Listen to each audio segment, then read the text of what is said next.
नमस्कार, मी सिद्धेश दिलीप शिगवण वित्तम बातमीमध्ये तुम्हा सर्वांचं स्वागत करतोय। बातमीपत्राला सुरुवात करण्याआधी एक नजर टाकूया बातमीपत्रातील काही महत्त्वाच्या हेडलाईन्स। आमदारांचा मुलगा आहे म्हणून अटक करणार नाही का, महेश गायकवाड यांचा प्रश्न। दोन शिवसेना एकत्र झाल्या तर आनंदच होईल, आनंदराव अडसूळ यांनी व्यक्त केलं मत। भाडेकरूंची माहिती पोलिसांना द्या, अन्यथा भाडेकरू बांगलादेशी आढळल्यास गुन्हा दाखल करू, कल्याण पोलिसांचा घर मालकांना इशारा। आणि ठाणे जिल्ह्यामधील एका निवासी शाळेजवळ झाडावर आढळला एका मुलाचा मृतदेह।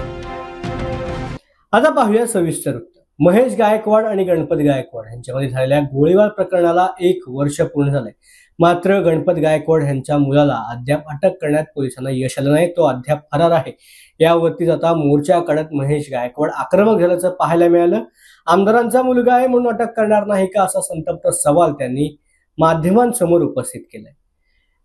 उल्हासनगरच्या हिल्लानी स्टेशनमध्ये आमदार गणपत गायकवाड यांनी महेश गायकवाड यांच्यावरती गोळीबार केला होता। या प्रकरणामध्ये गणपत गायकवाड आणि 4 आरोपी आधी जेलमध्ये आहेत, परंतु गणपत गायकवाड यांचा मुलगा वैभव गायकवाड हा अद्याप फरार आहे। आता या घटनेला 1 वर्ष पूर्ण झाले असून वैभव गायकवाड ह्याला अटक झाली नाहीये। त्याच्यावरती मोक्का कारवाई करावी अशा विविध मागण्या घेऊन महेश गायकवाड आणि त्यांच्या समर्थकांनी उल्हासनगर डीसीबी कार्यालयावरती मूक मोर्चा काढला। यावेळेला मोठ्या संख्येने महिला वर्ग देखील उपस्थित होता। दरम्यान डीसीपी सचिन गोरे यांना निवेदन देऊन कारवाई करण्याची मागणी देखील करण्यात आली। डीसीपी साहेबांना आता निवेदन दिलेलं आहे की जसं बीडच्या धर्तीवरती ज्या पद्धतीने कायदा सुव्यवस्था मजबूत केलेली आहे तशी या ठिकाणी करण्यात यावी। SIT नेमावी, CID नेमावी, जेणेकरून या ठिकाणी आरोपींना कठोरात कठोर शिक्षा मिळेल। मी या ठिकाणी एवढंच म्हणेल की आज वर्ष पूर्ण झालेलं आहे आणि एक आरोपी फरार आहे, जो मेन सूत्रधार आहे। वैभव गायकवाड हा भाजपाचा युवा मोर्चाचा पदाधिकारी आहे। आज आपण बघितलं तर बीडच्या धर्तीवरती कुठल्याही प्रकारचा पक्षपात न करता या ठिकाणी कारवाई चालू आहे।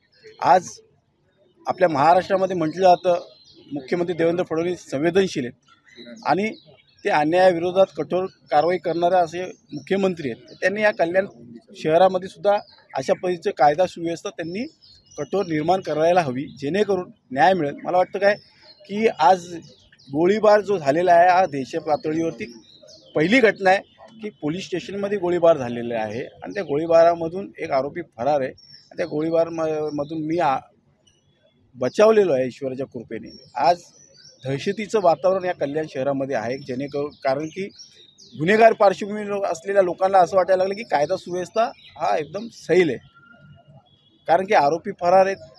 गणपत गायकवाड यांना VIP ट्रीटमेंट मिळाली जाते।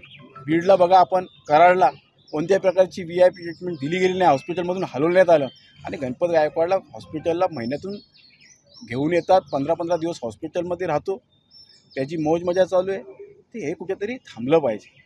आज ज्या परिस्थितीमध्ये आम्ही सामोरे जातो आहे हे अतिशय कल्याण पूर्वेसाठी लाजिरवाणी गोष्ट जाणवते। आज आम्ही हा मूक मोर्चा शांततेपणे या पोलीस स्टेशनमध्ये आणलेला आहे। ठाणे जिल्ह्यामधील एका निवासी शाळेजवळ असलेल्या झाडावरती एका 10वी मध्ये शिकणाऱ्या मुलाचा गळफास घेऊन आत्महत्या केल्याचा मृतदेह पोलिसांना आढळून आलाय। पोलिसांनी अधिक माहिती दिली त्यानुसार मुरबाड परिसरामधील रस्त्यावरून जाणाऱ्या काही लोकांनी विद्यार्थ्याला झाडाला लटकलेल्या अवस्थेमध्ये पाहिलं। त्यांनी ही माहिती पोलिसांना कळवली। पोलिसांनी घटनास्थळी दाखल होत मुलाचा मृतदेह ताब्यात घेऊन शवविच्छेदनासाठी पाठवला। त्यावेळेला त्यांनी आत्महत्या का केली हे अजून समजू शकलं नसलं तरी पोलीस अधिक तपास सुरू आहेत। ऐन 10वीची परीक्षा तोंडावरती असतानाच 10वीच्या मुलाने आत्महत्या का केली हाच प्रश्न आता सर्वांना पडलाय। कल्याण डोंबिवली परिसरामधील पोलीस हे बांगलादेशी घुसखोरांबाबत मोठ्या प्रमाणात आक्रमक झाल्याचं आपल्याला पाहायला मिळते। काही दिवसांपूर्वीच पोलिसांच्या माध्यमातून कल्याणमधील हॉटेल चालक आणि बांधकाम व्यावसायिक यांना तंबी देण्यात आली होती की मजूर म्हणून बांगलादेशी नागरिकांना ठेवलं तर खबरदार। अशीच तंबी आता चाळ मालक आणि घर मालकांना देण्यात आली। भाडेकरू म्हणून ठेवलेल्या व्यक्तीची चौकशी करावी आणि भाडेकरूची संपूर्ण माहिती ही पोलिसांना कळवावी। जर भाडेकरू हा बांगलादेशी आढळला तर तुमच्यावरच कारवाई केली जाईल असा इशारा पोलिसांनी चाळ मालक आणि घर मालकांना दिल्याचं पाहायला मिळतंय. शिवाडी हद्दीमध्ये मोठ्या प्रमाणात भाड्याने रूम दिल्या जातात आणि अशा प्रकारच्या भाडेकरू जे ठेवतात अशा घरमालकांची आम्ही कोळशेवाडी पोलीस स्टेशनच्या हद्दीतील सर्व अशा मालकांची आम्ही एक मीटिंग घेतली होती. त्यामध्ये आम्ही आवाहन केलेलं आहे की आपण कुठल्याही भाडेकरूला आपल्याकडे जेव्हा ठेवता त्याची इत्यंभूत माहिती अगोदर घ्यावी आणि ती पोलीस स्टेशनला द्यावी. एखाद्या वेळी बांगलादेशी किंवा जो आपल्या देशाला घातक एखादं काम करू शकेल असं कोणी वाटत असेल तर तात्काळ आम्हाला माहिती देण्याबाबत सांगितलेलं आहे. आणि जर असं माहिती देण्यापासून घरमालक चुकले तर त्यांच्यावरती सुद्धा तोच गुन्हा दाखल होईल जो पोलीस संबंधित भाडेकरूच्या विरुद्ध करतील याबाबतही त्यांना माहिती देण्यात आलेली आहे. नवी मुंबईमध्ये आमदार तथा मंत्री गणेश नाईक यांचा जनता दरबार आज भरवण्यात आला होता. या जनता दरबारमध्ये अनेक नागरिकांनी आपल्या समस्यांचं निवारण करण्यासाठी गणेश नाईक यांची भेट घेतल्याचं देखील पाहायला मिळालं.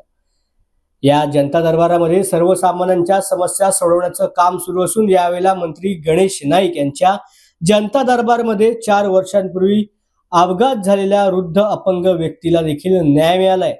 शफिक देशमुख असं ह्या व्यक्तीचं नाव असून लवकरच शफिक देशमुख यांना व्यवसाय करण्यासाठी हक्काचं स्टॉल मिळणार असून मंत्री गणेश नाईक यांनी तसा शब्द देखील दिलाय.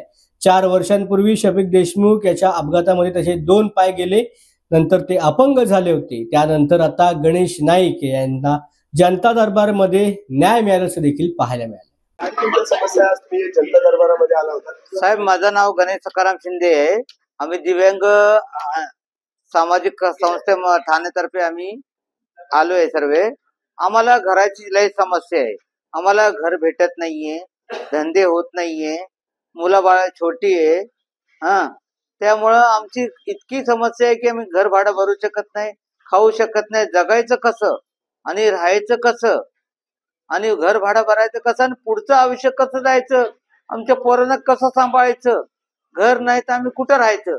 काय आश्वासन दिलं साहेबांनी सांगितले 1 महिन्यात पुन्हा दरबार होईल तेव्हा बघू.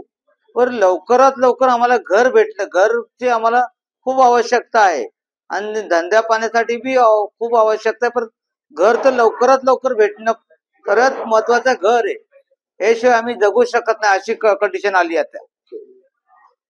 2 शिवसेनेचे गट एकत्र यायला पाहिजेत असं संजय शिरसाट यांनी वक्तव्य केलं होतं. यावरतीच आता खासदार आनंद अडसूळ यांनी महत्वाचं विधान केलंय.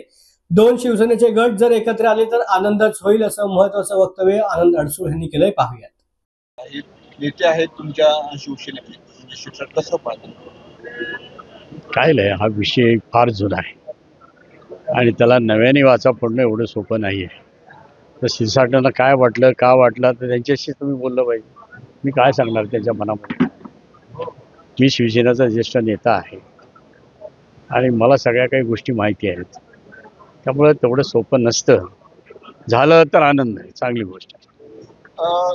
संजय राऊतांनी सामना रत्नागिरी जिल्ह्यामध्ये अंमली पदार्थांची विक्री होणार नाही, खरेदी होणार नाही, त्याचा वापर होणार नाही याची दक्षता घ्यावी अशा सूचना गृहराज्यमंत्री आमदार योगेश कदम यांनी पोलिसांना दिल्याचं पाहायला मिळतंय. रत्नागिरी जिल्ह्यामधील सर्व विभागातील सर्व HODची आढावा बैठक घेण्यात आली.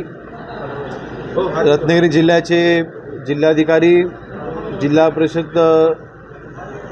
परिषदचे CEO आणि SP आज उपस्थित नव्हते. काही कारणास्तव ॲडिशनल SP उपस्थित होत्या आणि जिल्ह्यामध्ये येणाऱ्या सगळ्या विभागांची आज आढावा बैठक घेण्यात आली.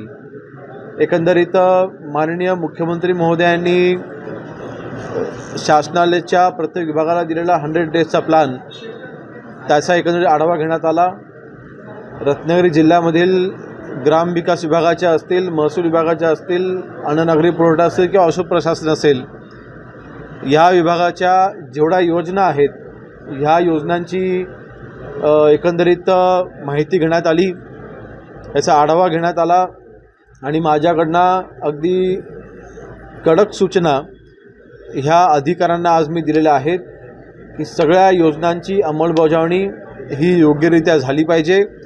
सर्वसामान्य नागरिकांना कुठलाही त्रास होणार नाही ह्याची दक्षता सगळ्या अधिकाऱ्यांनी घेतली पाहिजे आणि सगळ्या योजना ह्या तळागाळापर्यंत पोहोचल्या पाहिजेत. या अशा पद्धतीच्या सूचना या विभागातील सर्व अधिकाऱ्यांना ह्या दिल्या गेलेल्या आहेत. महसूलच्या संदर्भात काय नेमक्या सूचना दिल्या? महसूलच्या बाबतीमध्ये मी सर्वप्रथम आपल्या रत्नागिरी जिल्ह्याचे जिल्हाधिकारी MD सिंग यांचं मी अभिनंदन करेन की अतिशय उत्तमरित्या त्यांचं कामकाज चालू आहे. एकंदरीत माननीय मुख्यमंत्री महोदयांना आपल्या राज्यामधील IAS अधिकाऱ्यांच्याकडनं जे काम अपेक्षित आहे ते काम हे माझ्या जिल्ह्यामध्ये होत असताना मला दिसतंय आणि त्याचं मला समाधान आहे. एकंदरीत महसूल विभागाच्या अगदी तलाठी कार्यालयापासून अगदी जिल्हाधिकारी कार्यालयापर्यंत प्रथमतः आपली सगळे ऑफिसेस ऑफिसेस करणं, स्वच्छता आणि हा तर विषय आहेच, परंतु जे काही आज पत्रव्यवहार असतील किंवा जे काही कम्युनिकेशन असेल ते ह्यापुढे ऑफिसच्या माध्यमातून होईल अशा पद्धतीची यंत्रणा ही आपण लावलेली आहे. आणि त्याची सुरुवात रत्नागिरी जिल्ह्यामधील सगळी तहसील कार्यालय किंबहुना जिल्हाधिकाऱ्यांचं स्वतःचं कार्यालय हे 100% ऑफिसमध्ये कन्वर्ट झालेलं आहे. जिल्हा परिषदमध्ये काही याच्यात मोठ्या प्रमाणावर भ्रष्टाचार झालेला आहे, जलजीवन असेल किंवा याच्यात, ते आपण लक्ष घातले. जलजीवन मिशनच्या बाबतीमध्ये सविस्तर आढावा मला घेता आला नाही, परंतु योजनेच्या बाबतीमध्ये नक्कीच नाराजी आहे. योजनेच्या अंमलबजावणी करत असताना अधिकाऱ्यांच्याकडनं ज्या ज्या चुका झाल्या त्या चुकांमुळे ज्या योजना रखडलेल्या आहेत किंवा जे रिवाईज एस्टिमेट शासन स्तरावरचे जे प्रलंबित आहेत हे रिवाईज एस्टिमेट करण्याची वेळ का आली, अशा ज्या काही चुका झालेल्या आहेत त्या बाबतीमध्ये सविस्तर चर्चा झालेली आहे आणि त्या सगळ्या चुका दुरुस्त करून मी त्या बाबतीमध्ये अधिकाऱ्यांना टाईम बाउंड मी कार्यक्रम दिलेला आहे. आणि जलजीवन मिशन योजना ही माननीय पंतप्रधान महोदयांची अतिशय महत्त्वाकांक्षी योजना आहे. ही योजना यशस्वी होण्यासाठी अधिकाऱ्यांनी पराकाष्ठा स्वतःची करायची आहे अशा सूचना मी केलेल्या आहेत. आपण गृहराज्यमंत्री आहात. अंमली पदार्थाच्या विरोधात आपण छान मोठी भूमिका घेतली. रत्नागिरीत पोलीस स्टेशनच्या हद्दीतच मोठ्या प्रमाणात अंमली पदार्थ रत्नागिरी जिल्ह्यामध्ये अंमली पदार्थांचा वापर होणार नाही ह्याची दक्षता ही पोलीस विभागाने अर्थातच घेणं गरजेचं आहे. 2024मध्ये ज्या काही कारवाई झाल्या त्यावरती मी देखील समाधानी नव्हतो किंवा नाही. ह्यापुढे आपल्या कॉलेजेस असतील, स्कूल्स असतील किंवा जिथे जिथे आपला अंमली पदार्थ वापराचा जर का संशय असेल तिथे कडक कारवाई करा असे निर्देश दिलेले आहेत. धन्यवाद. थँक्यू. वेळ झाल्या बातमीपत्रात इथेच थांबायची. पुन्हा भेटू नवीन बातमीपत्रात. धन्यवाद.